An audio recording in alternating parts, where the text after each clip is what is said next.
please don't do this, because I really think that's why I hope you, Jordan, agree with it, that's why we are here, engaged in this debate. Don't take it as a cheap competition. It may be that, but we are, as you said in your introduction, desperately trying to confront serious problems. I mean, for example, when I mentioned China, I didn't mean to celebrate it. That worries me terribly. My God, is this our future? No. Sorry for this. Sorry, please. Discount, take away this from my 10 minutes. No problem. No problem. Dr. Peterson, 10 minutes to you to reply.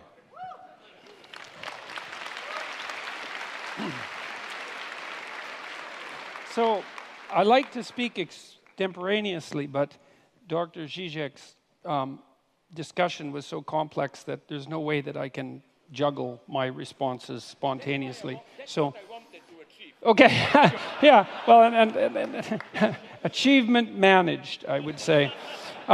So I heard much of what I heard. I agreed with, but we can get to that. I'm going to respond. Let's keep that. Pull out the knife. All right. Well,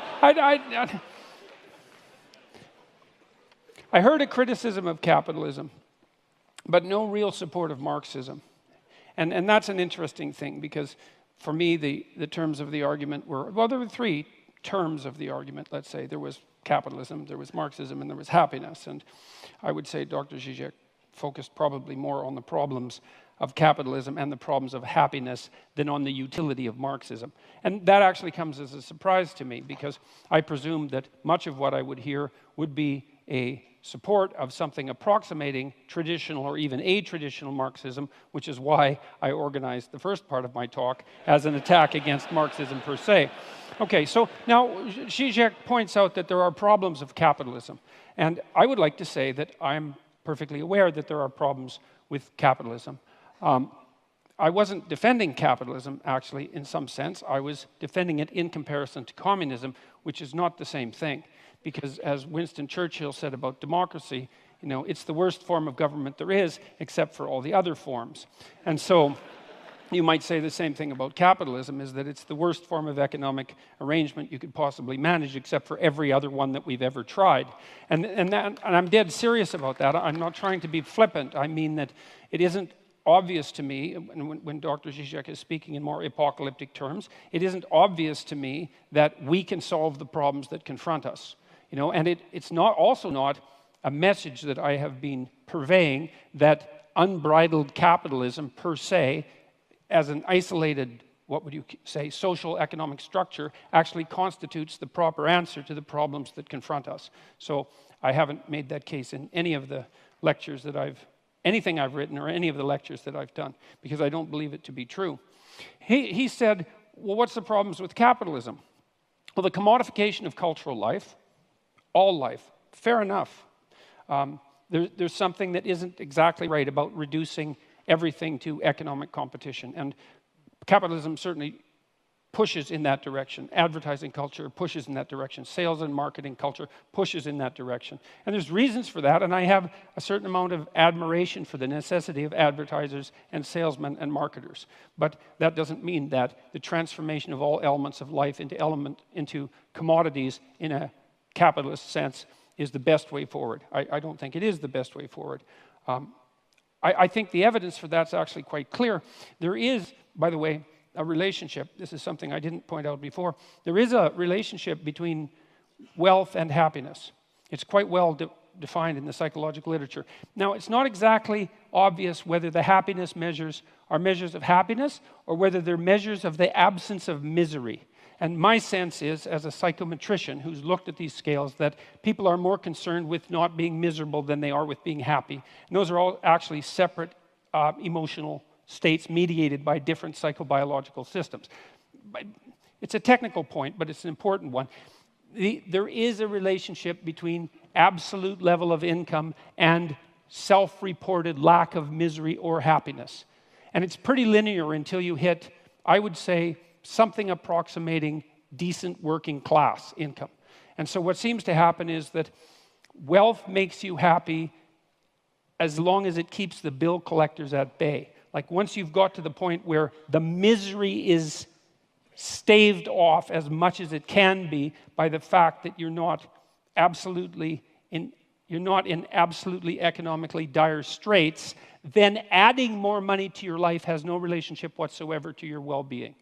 And so it's clear that past a certain minimal point, additional material provision is not sufficient to, let's say, redeem us individually or socially. And it's certainly the case that the radical wealth production that characterizes capitalism might produce a fatal threat to the structure of our social systems and our broader ecosystems. Who knows? I'm not absolutely convinced of that for a variety of reasons. I mean, ژیژek pointed out, for example, that there are more forests in Europe now than there were 100 years ago. There's actually more forests in the entire northern hemisphere than there were 100 years ago. And the news on the ecological front is not as dismal as the people who put out the most dismal news would have you think. And there is some possibility. That doesn't mean that there aren't elements of it that are dismal. You know, what we've done to the oceans is definitely something catastrophic, and we definitely have our problems. But it is possible that human ingenuity might solve that. What else? There are inequalities generated by capitalism, a proclivity towards a shallow materialism, the probability of corruption. The thing about that for me is those are catastrophes that are part of the struggle for human existence itself and not something to be laid at the feet of any given socio-political system, especially one that seems to be producing a fair modicum of wealth for the poorest section of the population and raising people up to the point where, you know, their lives aren't an unending day-to-day struggle for mere survival. And there's some evidence, for example, that if you can get GDP up to about $5,000 per person per year, oh, that's GDP, that people start to become concerned about environmental degradation and start to take actions to prevent it. And so there is some possibility that if we're lucky, we can get the bottom billion or 2 billion people in the world, or 3 billion as the population grows, up to the point where they're wealthy enough so they actually start to care enough about the environment so that we could act collectively to solve environmental problems. Now, you might say, well, by that time we'll be out of Earth. You know, we'll have exhausted the resources that are in front of us so desperately that there's no hope of that. But I would like to remind you of a famous bet between Julian Simon and the biologist at Stanford who wrote, Paul Ehrlich, who wrote The Population Bomb. They bet, Ehrlich, who thought we were going to be overpopulated by the year 2000, bet Simon that by the year 2000, commodity prices would have increased dramatically as a consequence of evidence that we were running out of material resources. They made a famous bet over a 25-year period, and Ehrlich paid off Simon in the year 2000 because commodity prices went down and not up. And so there is no solid evidence that the fact that our population is growing, and will peak out, by the way, at about 9 billion, there's no solid indication that the consequence of that is that we are, in fact, running out of necessary material resources.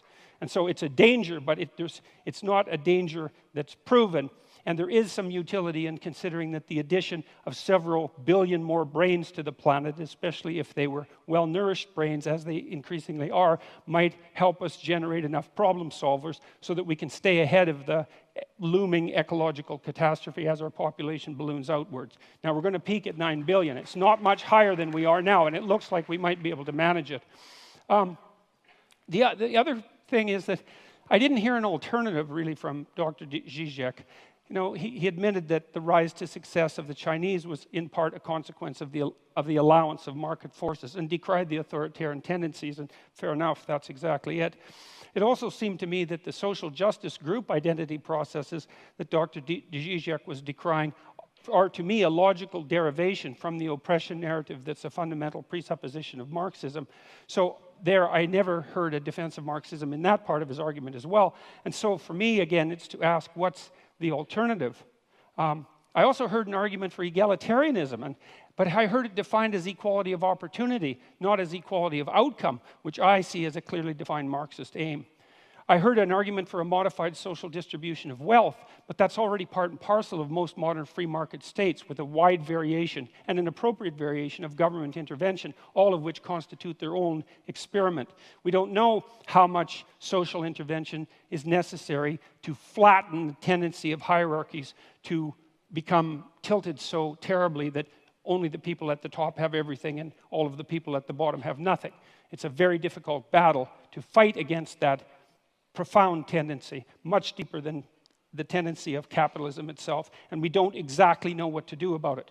So we run experiments, and that seems to be working perfectly reasonably, as far as I can tell. Let's see. Well, I'll close with this. Capitalism in the free market, well, that's the worst form of social organization possible, as I said, except for all the others. There is a positive relationship between economics measured by income and happiness, or psychological well-being, which might be the absence of misery. I certainly do not believe, and the evidence does not suggest that material security is sufficient. I do believe, however, that insofar as there is a relationship between happiness and material security, that the free market system has demonstrated itself as the most efficient manner to achieve that, and that was actually the terms of the argument. So thus, if it's capitalism versus Marxism with regards to human happiness, it's still the case that the free market constitutes the clear winner. And maybe capitalism will not solve our problems. I actually don't believe that it will. I've in fact argued that the proper pathway forward is one of individual moral responsibility aimed at the highest good. It's something for me that's rooted in our underlying Judeo-Christian tradition that insists that each person is is sovereign in their own right and a locus of ultimate value, which is something that you can accept regardless of your religious presuppositions, and something that you do accept if you participate in a society such as ours. Even the fact that you vote, that you're charged with that responsibility, is an indication that our society is structured such that we presume that each person is a locus of responsibility and decision-making of such import that the very stability of the state depends upon the integrity of their the integrity of their character. And so what I've been suggesting to people is that they adopt as much responsibility as they possibly can in keeping with that, in keeping with their aim at the highest possible good, which to me is something approximating a balance between what's good for you as an individual and what's good for your family, in keeping with what's good for you as an individual, and then what's good for society in the larger frame, such that it's also good for you and your family. And that's a form of an elaborated, iterated game, a form of elaborated cooperation. It's a sophisticated way of looking at the ways society could possibly be organized, and I happen to believe that that has to happen at the individual level first, and that's the pathway forward that I see. And so that's my 10-minute commentary. I go up again. Yeah. Thank you, guys. Thank you, Dr. Peterson. Dr. Since I ژیژک. already spent a little bit of my time, I will try to be as short as possible. So a couple of remarks and then my final point. Why I think this self-limitation of capitalism is needed. First, about happiness. Just a couple of remarks. Jordan, I want to ask you, but isn't it, am I dreaming? I think I'm not. I remember a couple of years ago, it was reported all around the world, some kind of investigation, percentage of people interviewed in different countries, do they feel happy with their life? And the shock was that some Scandinavian countries, which we considered social democratic paradise, were very low, while Bangladesh, I think, was close to the top. Now, I know this logic has a limit. I don't buy the bullshit of poor people are happy in their world there and so on. But you know, my argument here is not against you. My argument here is problematizing happiness even more. Look, this may interest you. I was years ago in I think, Lithuania, and we debated, I report on this in one of my books, when were people, in some perverted sense, and this is the critique of the category of happiness for me, happy. And we came to the crazy result. After the Soviet intervention, Czechoslovakia in 1970s and 80s. Why? For happiness, first, you should not have too much democracy, because this brings the burden of responsibility. Happiness means there is another guy out there, you can put all the blame on him. And as the joke went in Czechoslovakia, if there is bad weather, a storm, oh, this communist screwed it up again. That's one condition of happiness. The other condition, much more subtle one, is, and this was done in Czechoslovakia, those dark times after the life was relatively, moderately good, but not perfect. Like, there was meat all the time. Maybe once a month there was not meat in the stores. It was very good to remind you how happy you are the other time. Another thing, they had a paradise which should be at a proper distance. West Germany, affluence. It was not too far, but not directly accessible. You know, so so maybe in your critique of communist regimes, I agree with you. You should more focus on something that I experience. Don't look only at the terror, ultimately totalitarian regime. There was a kind of a silent, perverted pact between, at least in this late, a little bit more tolerant, but I still oppose them, communist regimes, between power and population. The message was, leave us the power, don't mess with us, and we guarantee you a relatively safe life, employment, private pleasures, private niche, and so on and so on. So I am not surprised. But again, this is not for me the argument for the communists, but against happiness. That, people said when the wall fell down, what a wonder in Poland. My God, like Solidarność, which was prohibited a year ago, now triumph at the elections. Who could imagine this? Yes, but the true miracle, in a bad sense for me, was 4 years later, democratically ex-communists came back to power. So, again, this is for me not the argument for them, but simply for the, let's call it, corruptive nature of happiness. So my formula, maybe you would agree with it, is, my basic dogma is happiness should be treated as a necessary byproduct. If you focus on it, you are lost. It comes as a byproduct of you working for a cause and so on. That's the basic thing for me. Second point, maybe we disagree here. China, of course, the miracle, economic miracle, was due to unleashing market reform and so on. But, and here comes my pessimism. Some of my liberal friends are telling me, yes, imagine what would they have achieved with also political democratization. I'm a pessimist here. No, they found a perfect formula of how, and that's the paradox of China today. The Communist Party is the best manager of capitalism and protector against workers. The truly dangerous thing in China today is not to flirt with Western ideas, is to organize trade unions, this is what worries me. This perfect combination between unleashing capitalism and still the authoritarian rule, or to put it in another way, my worry is that today, all around the world, this eternal marriage between capitalism and democracy is slowly disappearing. Till now, I admit it, capitalism needed from time to time some 10, 20 years of dictatorship. When things started to improve, democracy returned. Chile, South Korea, and so on. I wonder if we are still at that. Now, just very quickly, your basic point in the introduction, in your introduction. I'm tempted to say, the way you presented Communist Manifesto, the simplified image, and so on, it's crazy to say, but on many points I agree with you, and it's a very complex argument. Marx didn't have, for example, a good theory of how social power exists. His idea was simply, with disappearance of class structure, it's secretly, although he wouldn't have accepted it, a technocratic dream.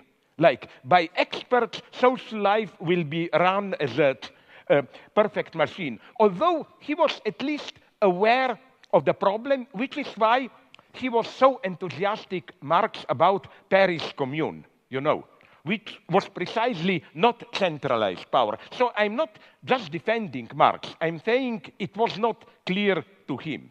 And so let's drop that. Maybe I have more interesting things to say. Another point. Nonetheless, at one point I'm ready to claim, where did you find this? This goes maybe for today's politically correct jerks and so on, that this egalitarianism. There is one passage in his late critique of Gotha program where Marx directly accesses the problem of equality. And he dismisses it as a strict bourgeois category. Explicitly. For him, communism is not egalitarianism. It's, yes, hierarchies, but not based on capitalism. Okay, I'm not totally defending here Marx. I'm just saying, don't reproduce to Marx. Okay, but to conclude, because, yes, I want to keep my promise to be a little bit shorter. You know, I agree with you on many points, but you know what my problem with my problem that I was aiming at? With all the openings, I know we don't know really what is happening with ecology and so on. And this is okay, let's take oceans. You mentioned them. But isn't it, for me, correct me if I'm wrong, and I don't mean this rhetorically, maybe I'm really wrong, but the problem of oceans, the only way for me is some kind of cooperated international action and so on. You cannot simply leave it to the market. That's what I'm saying. This is the faithful limit that I see. About this diminishing poverty and so on, I am aware of it. I tend to agree with. But I at the same time see so many explosive tensions. For example, do you know about South Africa? It's a terrifying situation on the edge of the civil war. To be very brutal, the only thing that, I'm simplifying it, that really happened with end of apartheid is that the old ruling class, I simplify it in grotesque Marxist terms, was joined by a new black ruling class, which is not doing a good job, so they are trying to play the race card. It's still the consequence of white colonialism and so on, but tensions are terrifying. And here I was pleading for not abolishing borders and so on, but this type of, I don't know how to put it, global change, cooperation, like, again, the example of Congo that I mentioned, or like, forget that killing of that guy Khashoggi, it's horrible, but the true nightmare is Yemen today. You said somewhere that we should well think without engaging in large-scale reform what the consequences will be. Okay, very briefly, I agree with you that the gap of standard Marxism was that the proletarian revolution will be a place where you do something and you know exactly what you do. If there is a lesson of the 20th century, is that this tragic logic, you want something maybe good, the result is catastrophic, holds absolutely also for revolutions and so on and so on. But in spite of all this, and I don't know what forum will it have. I'm not pleading for a new Leninist party or whatever. I'm just pleading for new forums of international cooperation and so on. I agree with you when you said the majority of us is not even really aware of the seriousness of, especially the poor, of ecological problems and so on. And I think, would you agree that the situation is here much more subtle and obscene?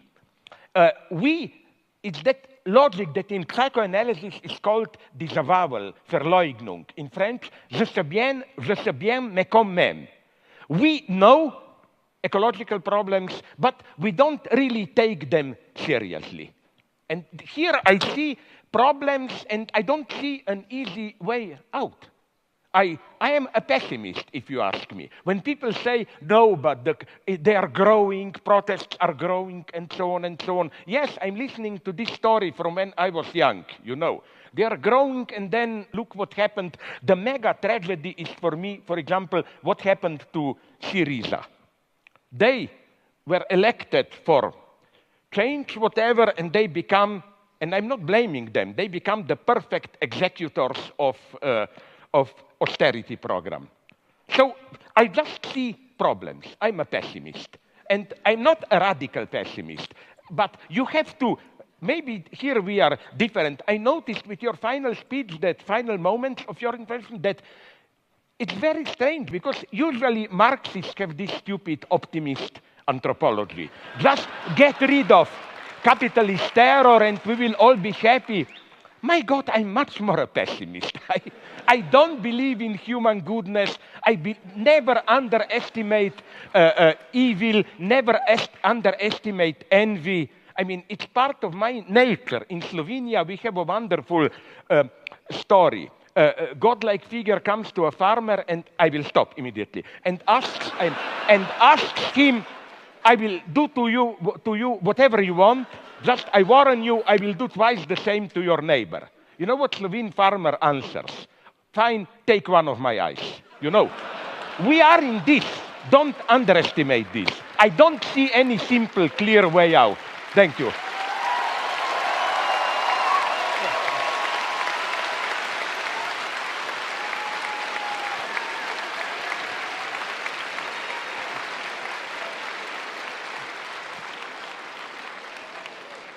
Thank you both very much. It's pretty clear, I think, to all of us that you both have quite a bit to say to each other. And so... And to ourselves. And, Yes. and so I think before we jump to some audience questions, I thought it would be nice to give each of you a chance to ask a response or ask a question or two from each other. So starting with you, Dr. Peterson. Maybe you want simply to counterattack. It wasn't fair to...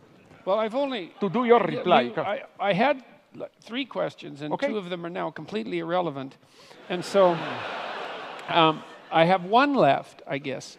And I'm not sure that it's a fair question, but maybe it seems to me to be a fair question. Okay. You're a strange Marxist to have a discussion with.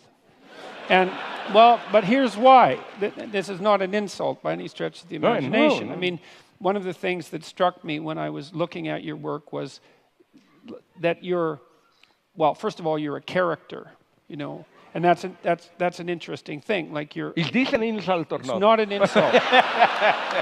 It's a sign of originality, and it's a sign of a certain amount of moral courage, and it's a sign of a certain temperament, and it makes you humorous and charismatic and attractive, and I think you appeal to young people the way that outside intellectual rebels appeal to young people.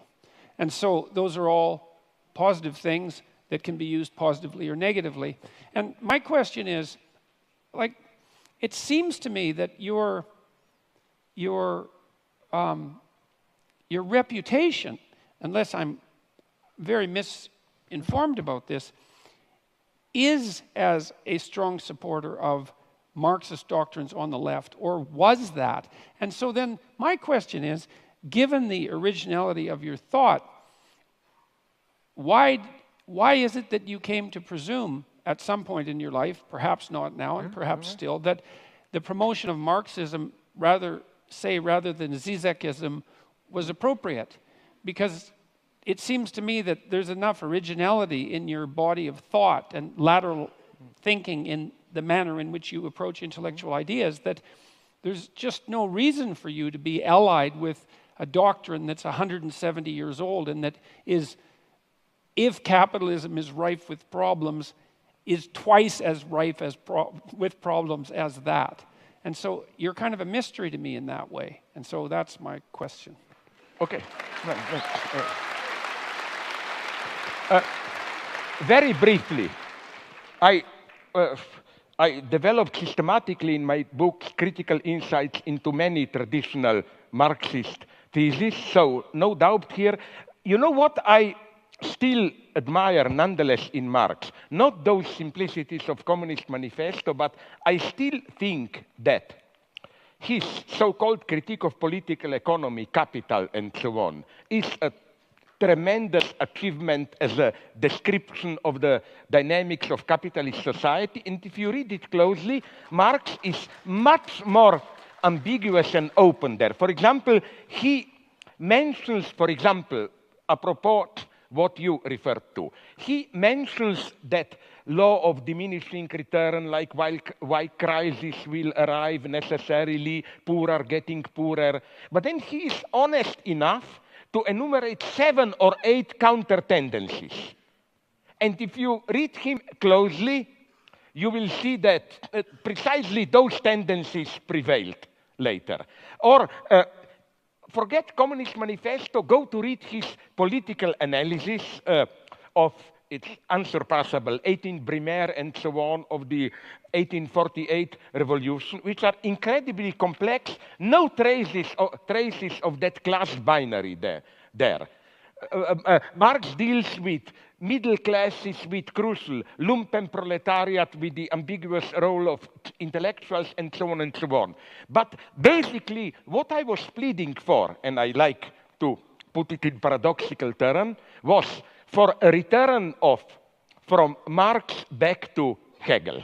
I define myself more as a Hegelian. Why? Hegel is considered a madman, you know, the guy, absolute knowing, and so on and so on. No, Hegel is much more modest and open. The danger in Marxism is, for me, this teleological structure. We are at the 0 point, but there is a unique chance of a reversal into a new emancipated society and so on.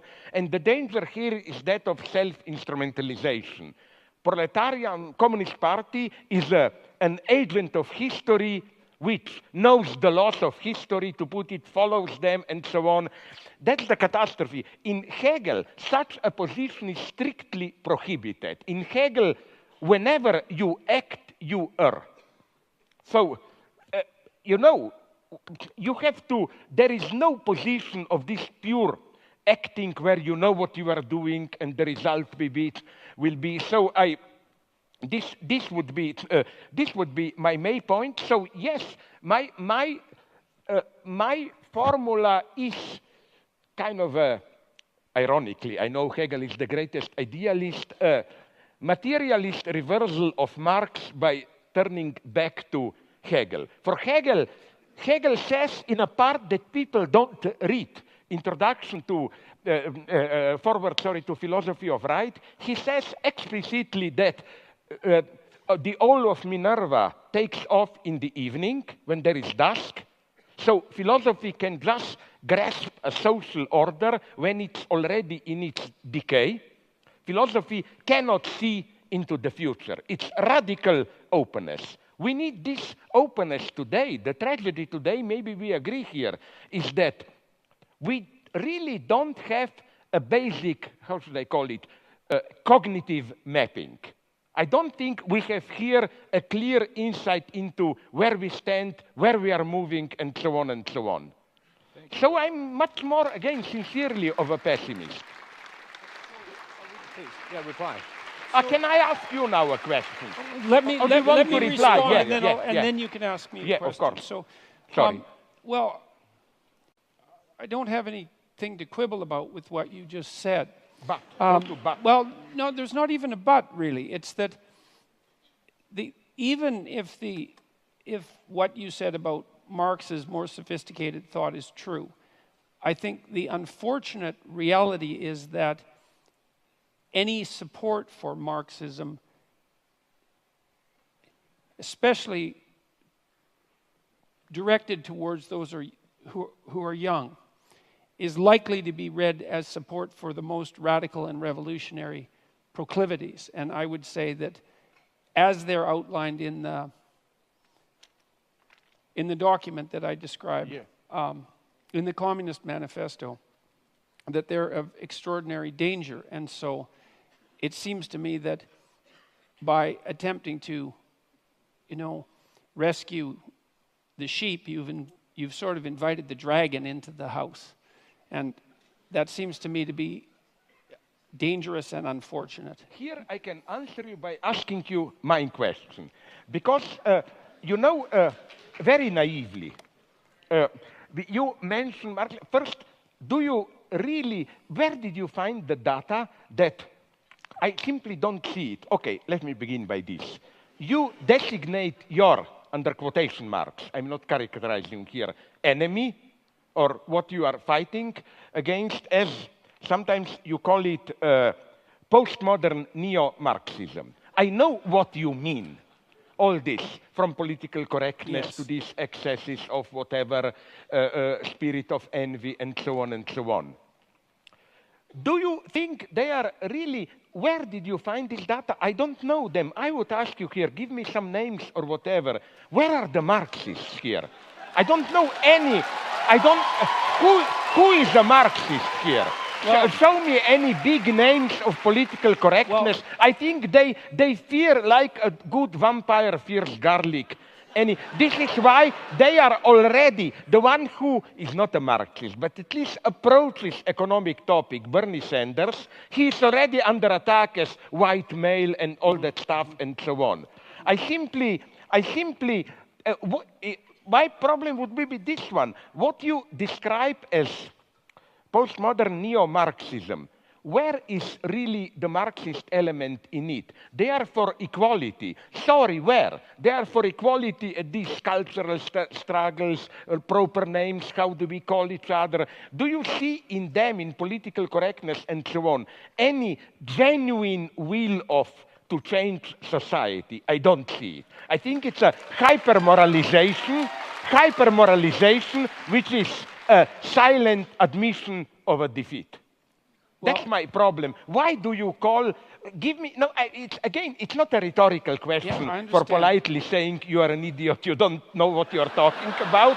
It's simply, I would like to know, because you, and I like this often, when you attack somebody, you say it aggressively, and what should? Read more. Tell me whom. So I'm asking you now, not read more, I don't advise you, but who are? Give me some names and so on, and who are these postmodern, egalitarian, neo-Marxist, and where do you see any kind even of Marxism? I see in it mostly an impotent, an utterly impotent moralization.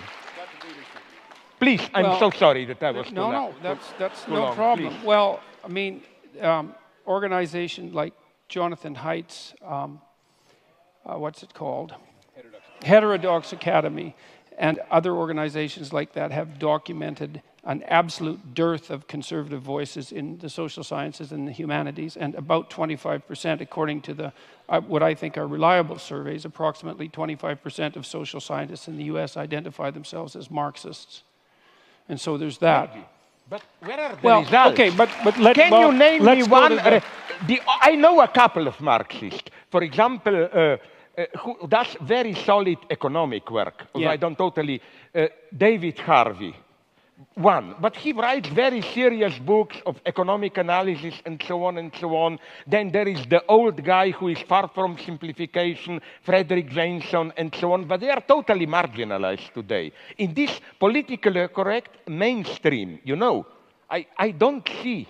Well, yeah, your question seemed to me to focus more on the peculiar relationship that I've noticed and that people have disputed between postmodernism and neo-Marxism. And I see the connection between the postmodernist types and the Marxists as a sleight of hand that replaced the notion of the oppression of the proletariat by the bourgeoisie as the oppression by one identity group by another.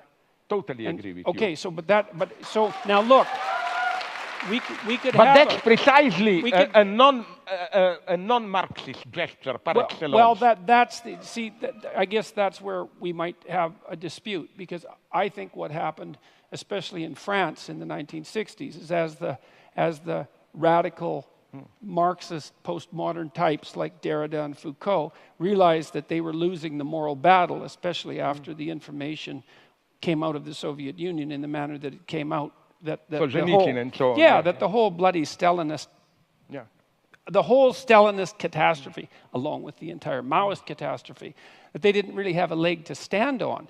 And instead of revising their notion that human history, and this is a Marxist notion, should be regarded as the eternal class struggle between the economically deprived and the oppressors, they just recast it and said, well, it's not based on economics, it's based on identity, but it's still fundamentally oppressor against oppressed.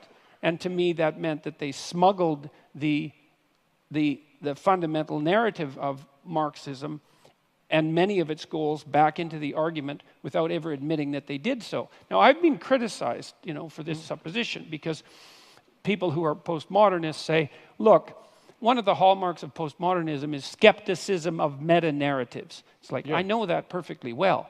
And I also know that Marxism is a meta-narrative, and so you shouldn't be able to be a postmodernist and a Marxist. But I still see the union of those two things in the insistence that the appropriate way to look at the world is to view it as the battleground between groups defined by a particular between individuals defined by a particular group identity, so that the group identity becomes paramount, and then the proper reading is always oppressor versus oppressed.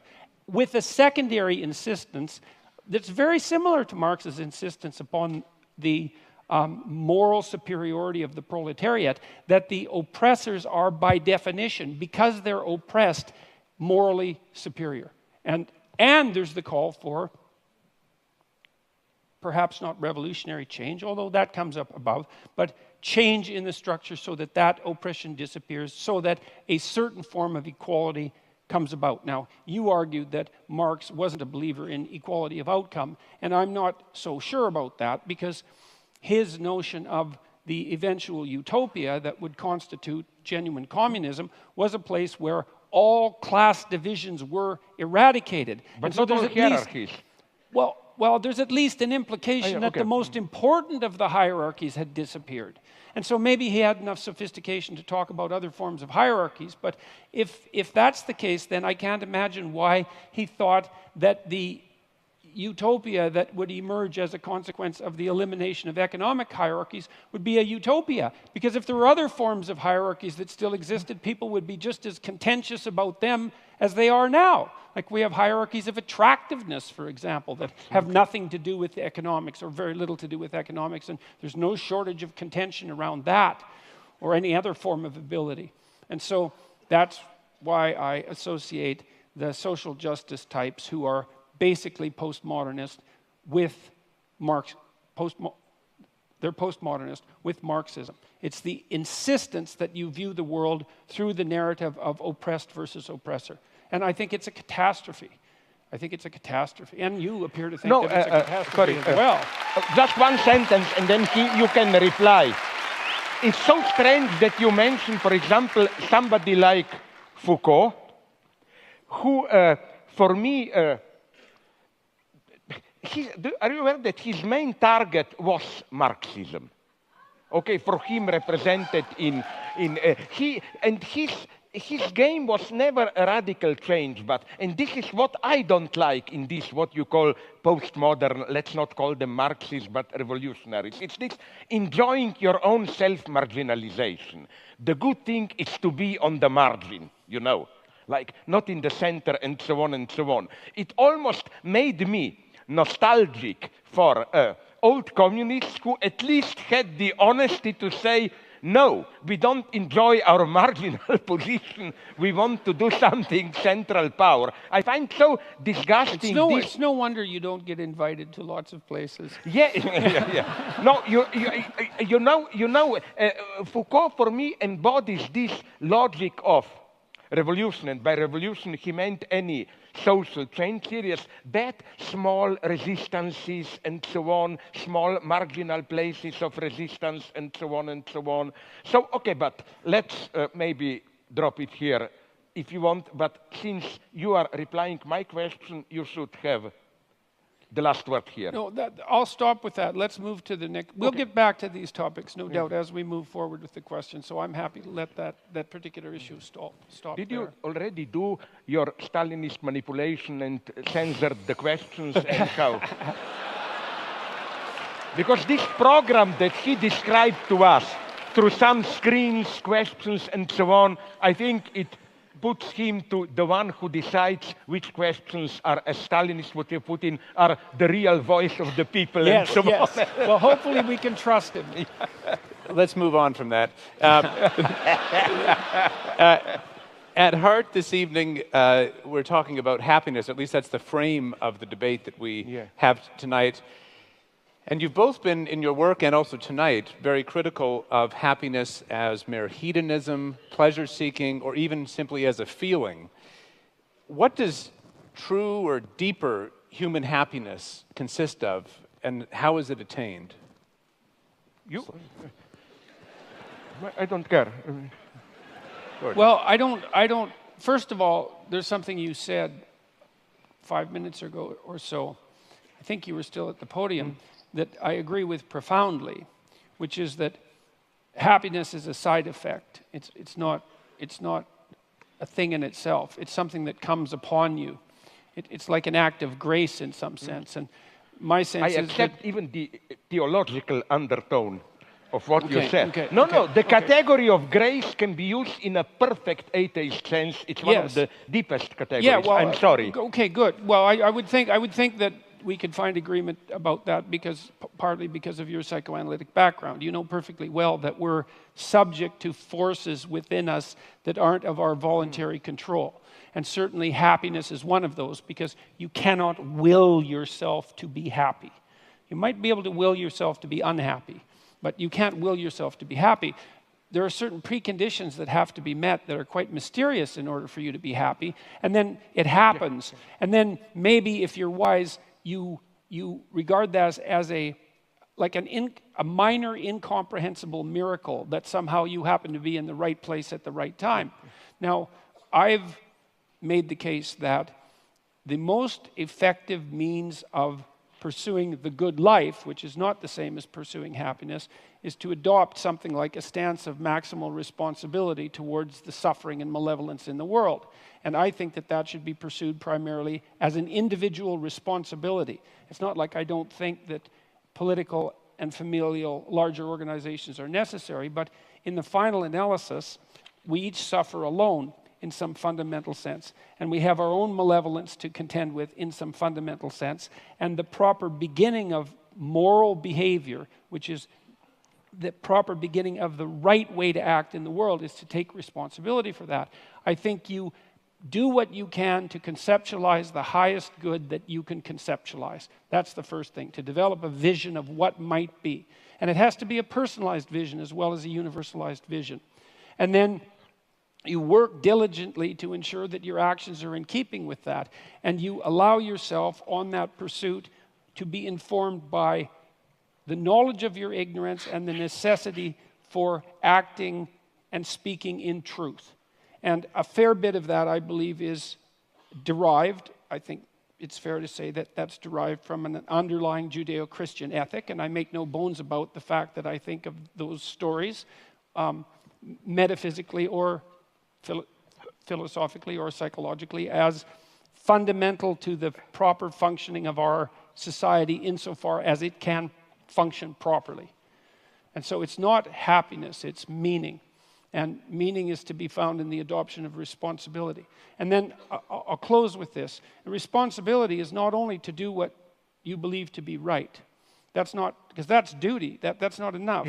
That's sort of what the conservatives put forward as the ultimate virtue, which is duty. It's not that. It's that you're acting in a manner that is in accordance with what you believe to be right, but you're doing it in a manner that simultaneously expands your ability to do it, which means that you cannot stay safely ensconced within the confines of your current ethical beliefs. You have to stand on the edge of what you know and encounter continually the consequences of your ignorance to expand your domain of knowledge and ability so that you're not only acting in an efficient manner, but you're increasing the efficiency and productivity and meaningfulness of what it is that you're engaged in. And I think that, and I believe that the psychological evidence supports this, even the neuropsychological evidence, is that that's when true happiness descends upon you, because it's an indication from the deepest recesses of your psyche, biologically instantiated, that you're in the right place at the right time.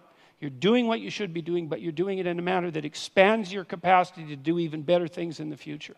And I think that's the deepest human instinct there is. It's not rational. It's far deeper than that. And it's something that's genuine and that exists within us and that constitutes a proper guide if you don't pervert it with self-deception and deceit. So that's my perspective.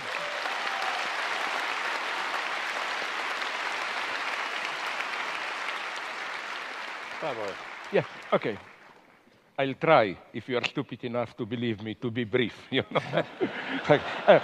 First, I like very much what you began with, this grace, or whatever we call it, moment of happiness. And I would like to, would you agree that the same goes for love, I think? We have in English, and they have it in French. I don't know if in other languages they have it. They use the verb to fall in love, which means it's in this sense, in some sense, a fall. You are surprised, you are shocked. Authentic love, I think, is something very traumatic, even in this sense. I always like to use this example. Let's say you live a stupidly happy life.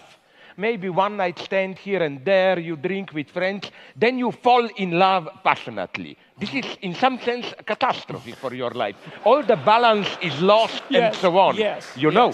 That's why Cupid has arrows. Sorry? Yeah, right. Yeah.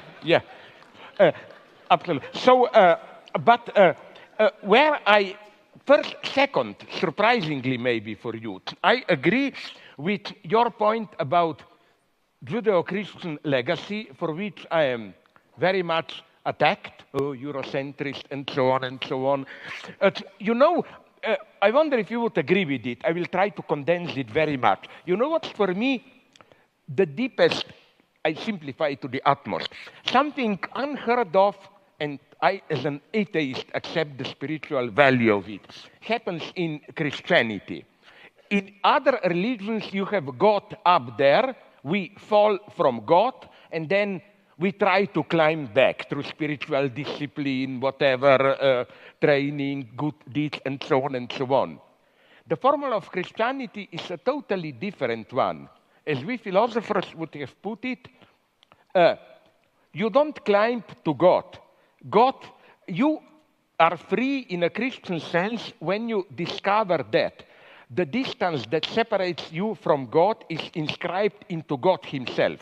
That's why I agree with those intelligent theologists, like my favorite, Gilbert Keith Chesterton, who said that the cross, the crucifixion, is something absolutely unique because in that moment of Eli, Eli, lama sabachthani, God, Father, why have you abandoned me? For a brief moment, symbolically, God himself becomes an atheist, in the sense of, you get a gap there. And that is something so absolutely unique. It means that you are not simply separated from God. Your separation from God is part of divinity itself. And we can then put it also in other terms, maybe closer to you, like that. That's why, for me, happiness is not some blissful unity with highest value. It's the very struggle, the fall, and so on. And that's why I hope we both worry about what will this possibility of so-called, I'm horrified with it, what Ray Kurzweil calls singularity and this blissful state. I prefer not to know, but the final point, very brief. What I only don't quite get, why do you put so much access to this? We have to begin with a personal change. I mean, this is also the second, or which one? I don't remember, forgive me, of your slogans in your book. First set your house in order, then. But I have an extremely common sense, naive question here.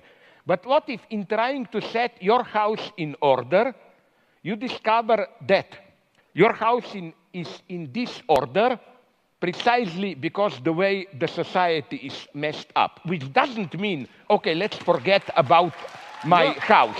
But you can do both at the same time, and I would even say, I will give you now the ultimate example. yourself. Isn't it that you are so socially active?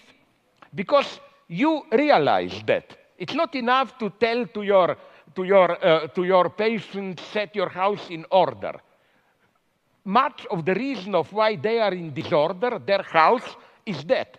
There is some crisis in our society and so on and so on. So my reproach to you, benevolent, would have been, you know, that joke, tea or coffee, yes, please. Like individual or social, yes, please, because this is obvious in extreme situation. Like, I hope we agree to say to somebody in North Korea, set your house in order, no? Haha. But I think in some deeper sense, it goes also for our societies. I'm just repeating what you are telling. You see some kind of a social crisis, and I don't see clearly why to insist so much on this choice. Because, sorry, just to finish, I will give you an example that I think perfectly does it. How do we usually deal with ecology? By this false personalization, you know. They tell you, what did you do? Did you put all the Coke cans on the side? Did you recycle all paper and so? Yes, we should do this. But, you know, like, in a way, this is also a very easy way to discharge yourself. Like, you say, okay, I do the recycling, so up, you know. I did my duty, let's go on. So I would just say, why the choice there? Okay, so first of all, I have to point out that you have unfairly tasked me with 3 very difficult questions. And so I'm hoping that I can... That's life, that's life. As you said, life is a challenge, and so on. So I'm hoping that I have the mental wherewithal to keep them in track and answer them in order, but you can help me if I stray. I was very interested in your comments about Christ's atheism on the cross, that final moment of atheism. That's something I'd never thought about in that way. Chesterton orthodoxy. A short book, excellent. No, it's a very interesting thought, because it's an unbelievably merciful idea in some sense, that the burden of life is so unbearable. And you see in the Christian passion, of course, torture, unfair judgment by society, betrayal by friends, and then a low death. And so that's about as bad as it gets, right? Which is why it's an archetypal story, right? It's about as bad as it gets. And the story that you describe points out that it's so bad that even God himself might despair about the essential quality of being. Yeah. Right. So that is merciful in some sense, because it does say that there is something that's built into the fabric of existence that tests us so severely in our faith about being itself that even God himself falls prey to the temptation to doubt. And so that's, okay, now, this is where things get very complicated, because I want to use that in part to answer the other questions that you answered. Look, there's a very large clinical literature that suggests that if you want to develop optimal resilience, what you do is you lay out a pathway towards somewhere better. Someone comes in, they have a problem. You try to figure out what the problem is, and then you try to figure out what might constitute a solution. And so you have something approximating a map, right? And it's a tentative map of how to get from where things aren't so good to where they're better. And then you have the person go out in the world and confront those things that they're avoiding, that are stopping them from moving towards that higher place. And there's an archetypal reality to that. It's you're in a fallen state, you're attempting to redeem yourself, and there's a process by which that has to occur. And that process involves voluntary confrontation with what you're afraid of, disgusted by, and inclined to avoid. And that works. Every psychological school agrees upon that, is that exposure therapy, the psychoanalysts expose you to the tragedies of your past, and redeem you in that manner. And the behaviorists expose you to terrors of the present and redeem you in that manner. But there's a broad agreement across psychological schools that that works. And my sense is that we're called upon as individuals precisely to do that in our life, is that we are faced by this unbearable reality that you made reference to when you talked about the situation on the cross, is that life itself is fundamentally, and this is a pessimism that we might share, is fundamentally suffering and malevolence. But, and this is I think where we differ, I believe that the evidence suggests that the light that you discover in your life is proportionate to the amount of the darkness that you're willing to forthrightly confront, and that there's no necessary upper limit to that. So I think that the good that people are capable of is actually, it's a higher good than the evil that people are capable of. And believe me, I do not say that lightly, given what I know about the evil that people are capable of. And I believe that the central psychological message of the biblical corpus, fundamentally, is that. That's why it culminates, in some sense, with the idea that it's necessary to adopt, it's necessary to confront the devil and to accept your, what would you say, the unjustness of your tortured mortality. If you can do that, it's a challenge, as you just pointed out, that's sufficient to challenge even God himself, that you have the best chance of transcending it and living the kind of life that will set your house in order and everyone's house in order at the same time. And so I think that's even true in states like North Korea. And I'm not asking people to foolishly immolate themselves for pointless reasons. When I'm working with people who are clinically and they have a terrible oppressor who's their boss at work, I don't suggest that they march in and tell them exactly what they think of them and end up on the street. It's not helpful, And so the pathway towards adopting individual responsibility happens to be a very individual one. But I do believe that the best bet for most people is to solve the problems that beset them in their own lives, the ethical problems that beset them, that they know are problems, and that they can set themselves together well enough so that they can then become capable of addressing larger scale problems without falling prey to some of the errors that characterize, let's say, over-optimistic and intellectually arrogant ideologues. I'll close, but very briefly. Let me close with one thing. One of my favorite quotes from Carl Jung, it's actually a quote that I used at the beginning of my first book, which was called Maps of Meaning, was that if you take a personal problem seriously enough, you will simultaneously solve a social problem. And this bears on your point, because it's not like your small family, even the relationship between you and your wife, is immune in some sense to the broader social problems around you. And so let's say right now there's tremendous tension between men and women in the West, and that's certainly the case given the divorce rate. Let's say that would be some evidence. And the later and later ages that people are waiting to become, enter into permanent relationships.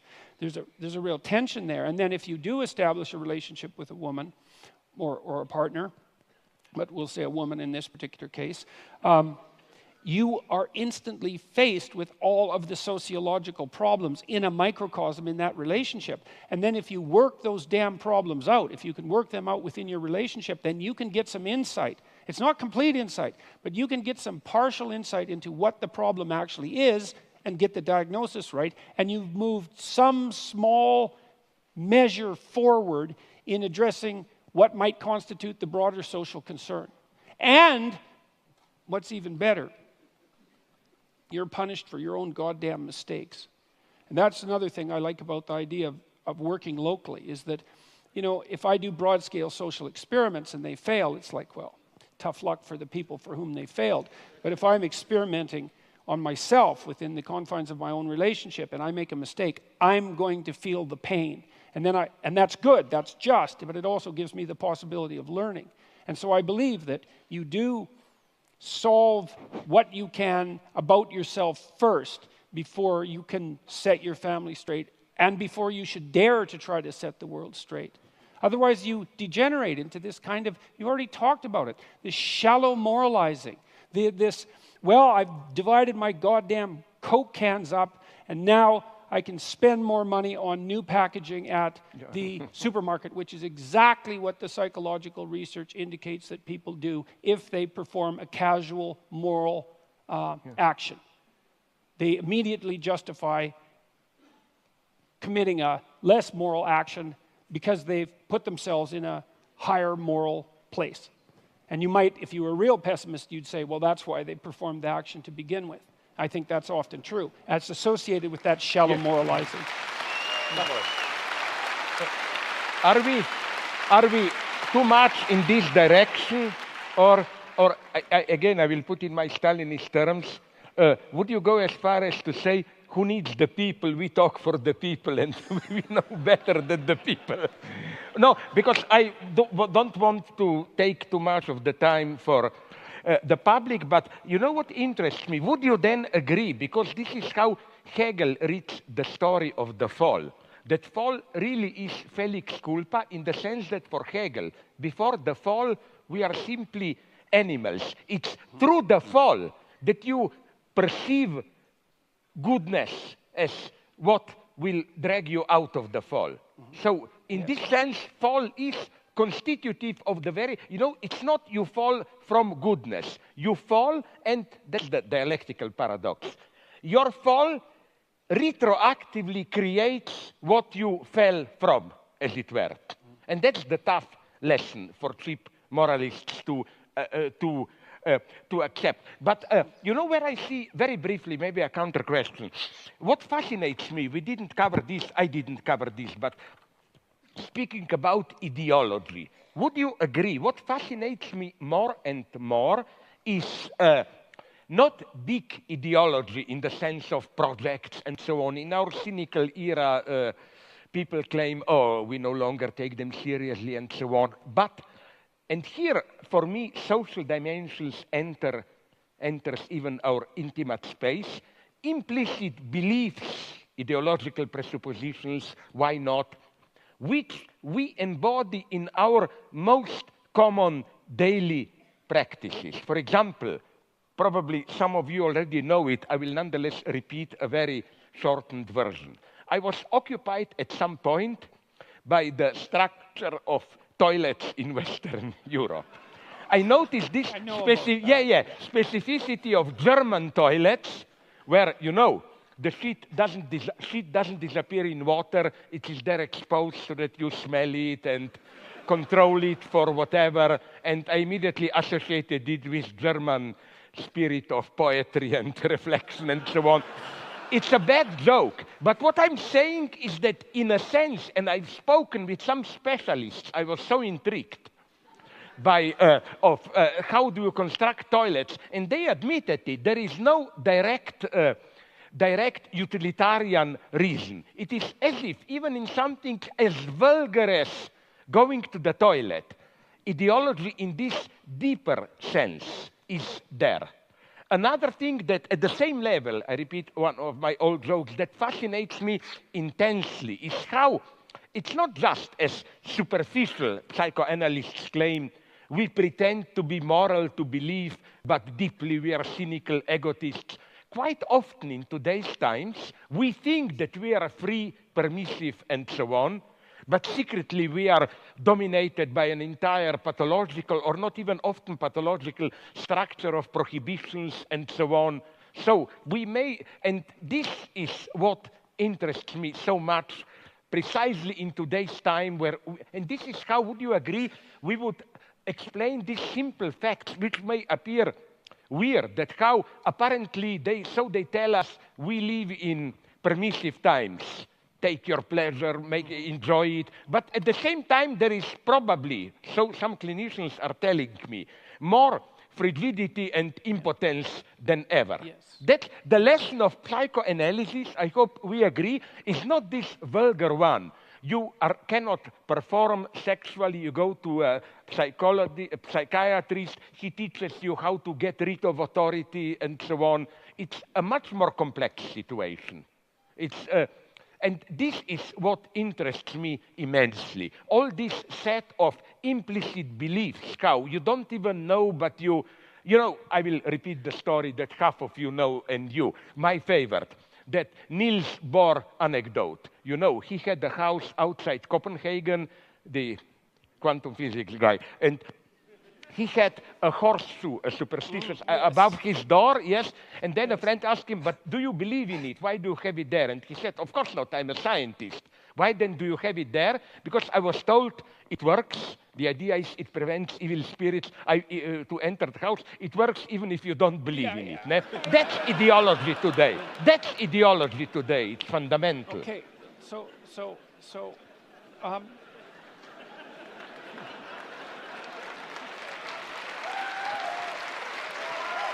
I want to solicit from you to tell a joke. Don't you see this? I think that people. I think that people are possessed by ideas that aren't theirs.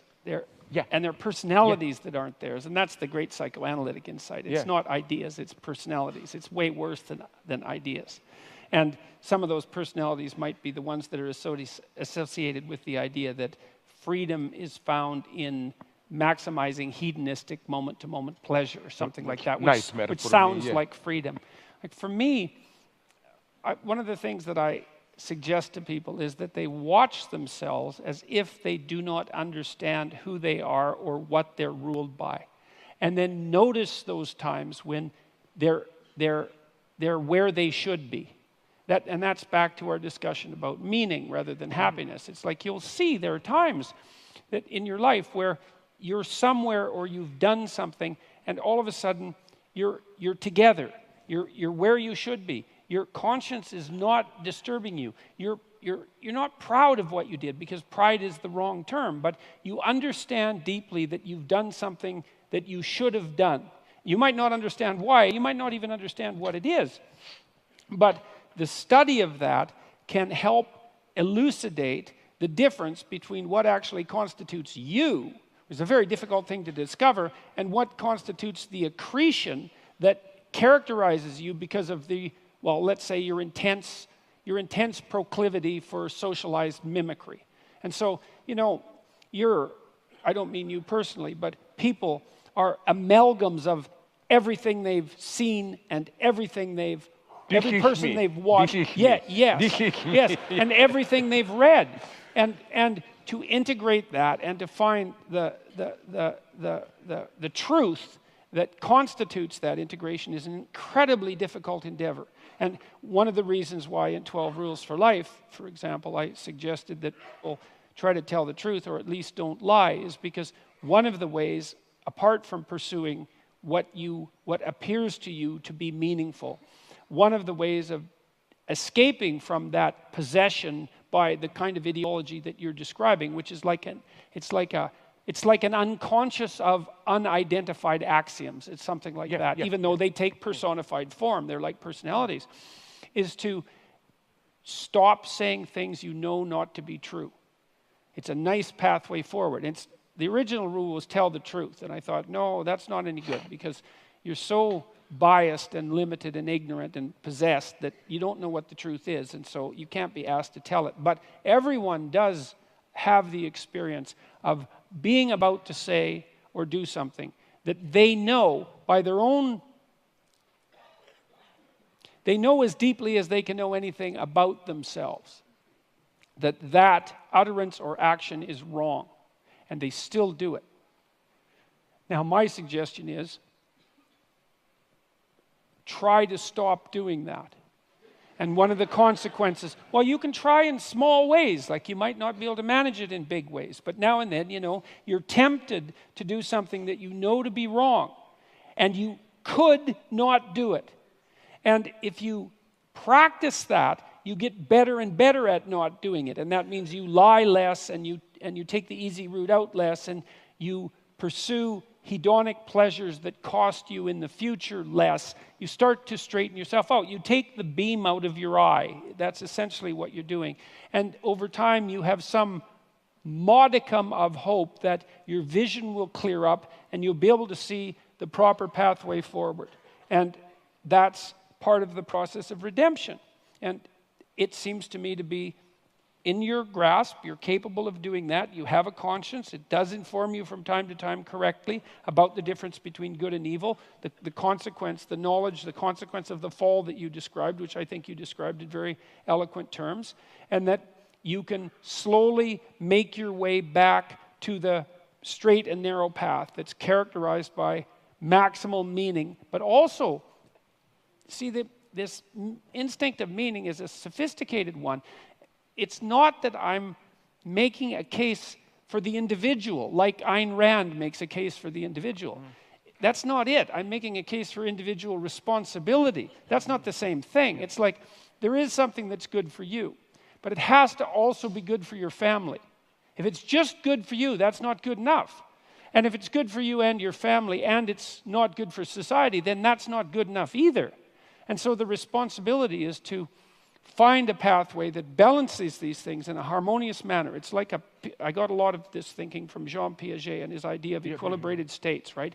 Is you're attempting to find something like a game that everyone is willing to play that can be played in an iterative manner and not degenerate.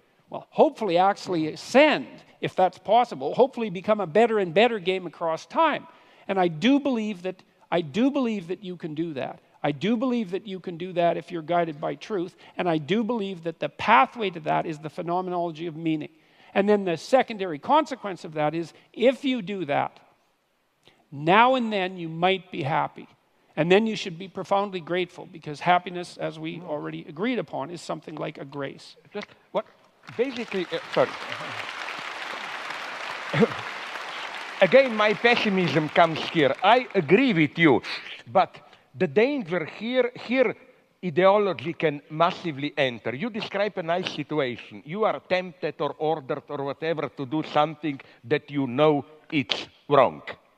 But so-called totalitarian ideologies step in at this point and try to present to you that the true greatness is to do what you individually think it's wrong for the higher cause. You know who says this wonderfully?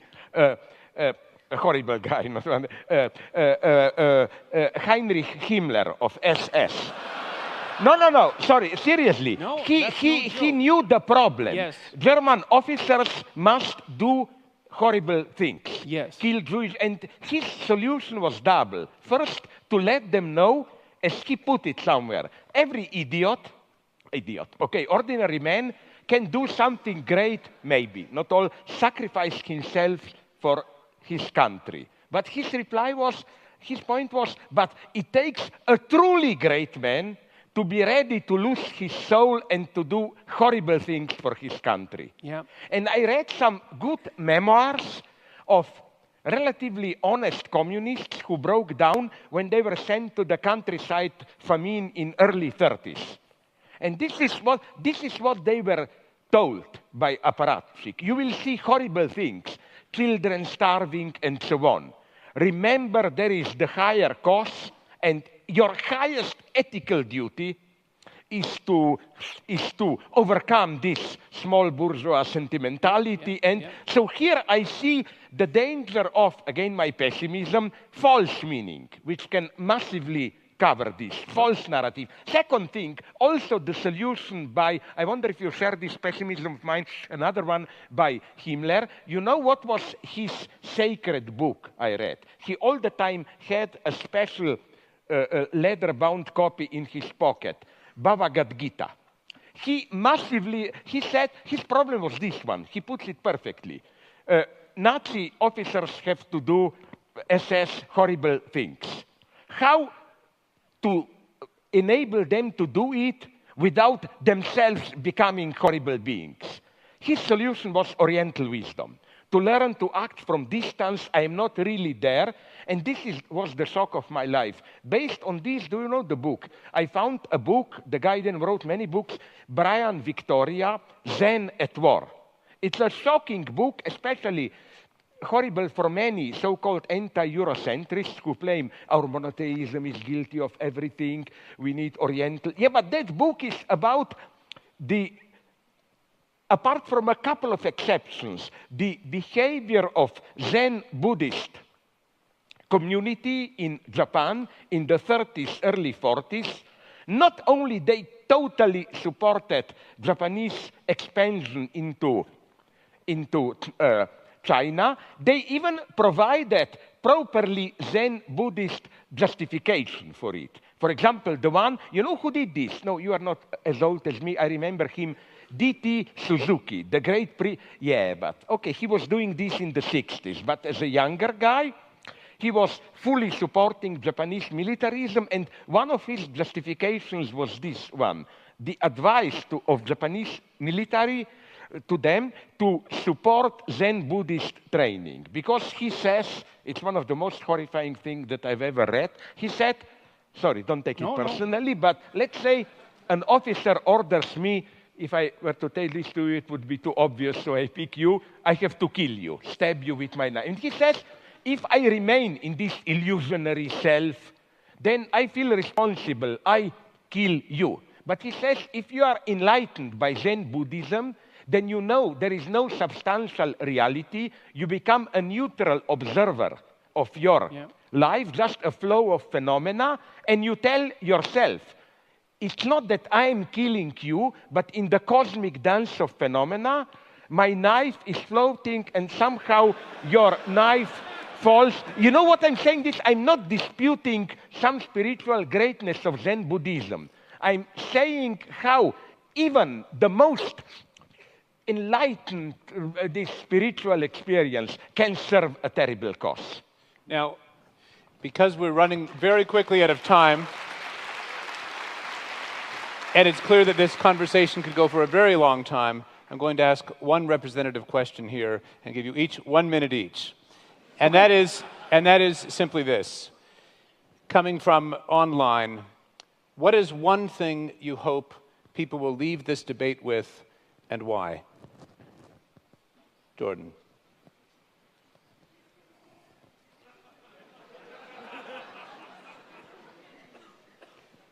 I hope they leave this debate with a belief in the power of communication between people with different views.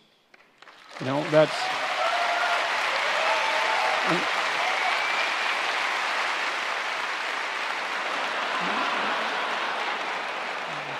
I mean, there is a growing idea on college campuses, tell me if I go over my minute, that there really is no such thing as free speech because people are only the avatars of their group identity and they have nothing unique to say. And besides that, there's no communication across boundaries of identity or belief. And I think that that's an unbelievably dangerous and pernicious doctrine. And I think that people of goodwill, despite their differences, can communicate, and they can both come out of that communication improved, even though there might be some dissent and some dissent on the way. And so that's what I would hope people would come out of this. Thank you. I will be more concrete, even politically. There is today, so it appears, this big conflict between all that postmodern stuff that you oppose and this alt-right and so on. I hope sincerely that we made at least some people to think and to reject this simple opposition. There are quite reasonable... Well, the only alternative to alt-right is not political correctness and so on. Mm-hmm. And now I'm speaking not for you, but for me. Please, if you are a leftist, don't feel obliged to be politically correct. Think, don't be afraid to think. And especially, would you agree, one great version of not thinking is how immediately, if they don't agree with you, you are labeled a fascist. But that's the laziness. People find something they don't agree with, instead of thinking, they think about something we all agree was a bad thing, you are a fascist, and so on. You know, it's not as simple as that. Even Trump, of whom I'm deeply critical, no, I'm sorry to tell you, yes, he is a catastrophe in the long term and so on, but he is not a fascist. You make it all too easy to play these games. I just want not a positive result, but to shatter you a little bit, to make you think. I have always felt that the greatest conversations are unfinished ones. Please join me in thanking Slavoj Žižek and Jordan Peterson for a great unfinished conversation.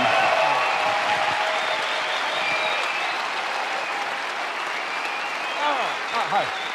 It's nice that we survived this, I mean, now. Thank you, Slavoj. Thank you. You know what happened to me once? I forgot that I'm still in choir, and I said to my friend, what a total bullshit that guy. It happened in the bathroom. So we waved everyone all right. We go there. We go out this way.